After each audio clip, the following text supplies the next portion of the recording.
उत्तर प्रदेश का चुनाव एक राज्य का चुनाव नहीं बल्कि ये पूरे देश की दशा और दिशा तय करता है।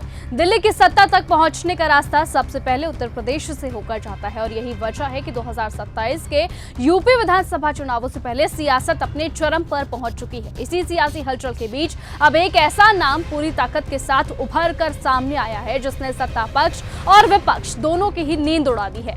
हम बात कर रहे हैं भीम आर्मी चीफ और नगीना से सांसद चंद्रशेखर आजाद की, जिनकी मुख्यमंत्री बनने की पूरी रणनीति अब सामने आती दिख रही है। चंद्रशेखर आजाद अब सिर्फ बयानबाजी या प्रतीकात्मक राजनीति तक सीमित नहीं है, बल्कि ये जमीन पर उतरकर चुनावी युद्ध की तैयारी में पूरी तरह से जुट चुके हैं। जिस रफ्तार से वो लगातार रैली पर रैली, जोन बाय जोन जनसंपर्क और मंडल स्तर पर संगठन खड़ा कर रहे हैं, उससे साफ संकेत मिलता है कि 2027 को लेकर उनका लक्ष्य बेहद बड़ा और साफ है। हालात ऐसे हैं कि मानो चुनाव अगले ही महीने होने वाले हैं। सांसदों की कमी के बावजूद चंद्रशेखर आजाद ने पहले मैदान में उतरने और पहले जनता को जोड़ने की रणनीति अपनाई है। 2026 को चंद्रशेखर आजाद के लिए एक टर्निंग पॉइंट माना जा रहा है। मुजफ्फरनगर की संविधान बचाओ भाईचारा बनाओ महारैली से लेकर अभी तक घोषित 5 ताबड़तोड़ महारैलियों तक हर कार्यक्रम ये बता रहा है कि ये सिर्फ भीड़ जुटाने की कोशिश नहीं है, बल्कि सत्ता परिवर्तन की नींव रखी जा रही है।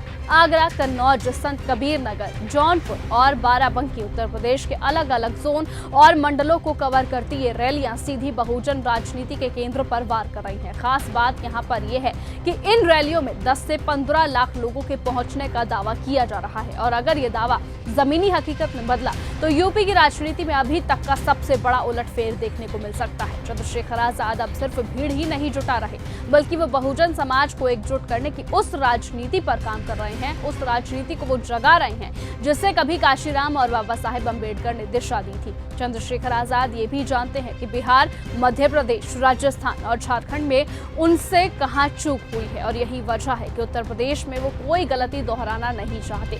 ऐसे में एड़ी से लेकर चोटी तक पूरी ताकत वो झोंक रहे हैं। संगठन, जनसंपर्क, एजेंडा और नेतृत्व चारों मोर्चों पर तैयारी साफ नजर आ रही है और अगर बहुजन वोट का 50% भी उनके साथ आ गया तो सत्ता की पूरी मौजूदा गणित पूरी तरह से ध्वस्त हो सकती है। आज चंद्रशेखर आजाद सिर्फ एक नेता नहीं बल्कि सड़क से संसद तक बहुजनों की सबसे बुलंद आवाज बन चुके हैं और यही वजह है कि अब सवाल सिर्फ ये नहीं रह गया कि वो चुनाव लड़ेंगे या नहीं, बल्कि सवाल ये बन चुका है कि क्या 2027 में उत्तर प्रदेश को नया मुख्यमंत्री मिलने वाला है। क्या चंद्रशेखर आजाद वाकई सत्ता के सबसे बड़े दावेदार बन चुके हैं? यूपी की राजनीति अब इसी सवाल के इर्द गिर्द घूमने लगी है कि क्या चंद्रशेखर आजाद ही अब यूपी के अगले सीएम होंगे, क्योंकि जिस तरीके से बहुजन समाज उनका साथ दे रहा है, अटकलें ये लगाई जा रही है कि 2027 में ही पूरी तरह से चंद्रशेखर आजाद अपनी ताकत में आएंगे और यूपी की सत्ता पर काबिज होंगे। लेकिन फिलहाल आज की इस खबर में सिर्फ इतना ही। देश और दुनिया की तमाम बाकी खबरों से ऐसे ही जुड़े रहने के लिए आप बने रहिए और ऐसे ही देखते रहिए न्यूज़ गंगा। साथ ही आप किसे जिताएंगे यूपी के विधानसभा चुनावों में, उसका नाम कमेंट सेक्शन में जरूर लिखिएगा। नमस्कार। अगर आपको यह हमारा वीडियो पसंद आया हो तो इसे लाइक और शेयर करना बिल्कुल ना भूलें। साथ ही हमारे चैनल न्यूज़ गंगा को सब्सक्राइब और फॉलो जरूर करें ताकि देश और दुनिया की हर बड़ी खबर आप तक सबसे पहले पहुंचे।